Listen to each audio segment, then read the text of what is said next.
La question de mon titre mérite d'être abordée puisque depuis le 18 août 2021, il est question de la succession du professeur Didier Raoult à la tête de l'Institut hospitalo-universitaire, IHU, Méditerranée Infection.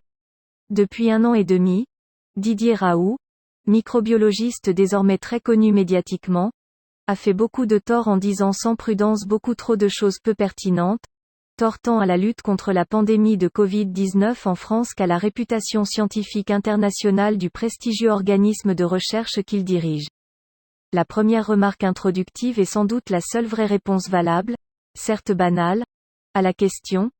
Didier Raoult a 69 ans et demi, né le 13 mars 1952, ce qui en fait une personne déjà d'un certain âge, comme on le dit généralement, ce qui est tout à son honneur car cela signifie expérience et, en principe, sagesse.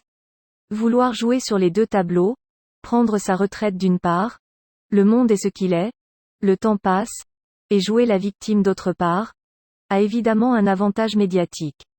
On l'a vu dans d'autres circonstances avec d'autres métiers, par exemple, le départ très victimaire de l'humoriste Stéphane Guillon de France Inter. Une retraite du reste programmée depuis des années.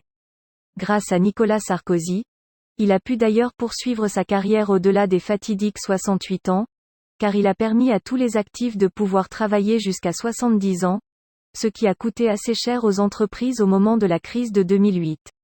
Le président de l'université Aix-Marseille Éric Berton a en effet annoncé sa mise à la retraite le 31 août 2021 en tant que professeur des universités praticiens hospitaliers. Car Didier Raoult, en tant que mandarin, a plusieurs métiers en un, médecin, praticien, enseignant, à l'université, mais aussi chercheur, microbiologiste, l'un des recordman français comme auteur de publications scientifiques. Je n'insiste pas sur le sujet mais il y aurait beaucoup de choses à dire.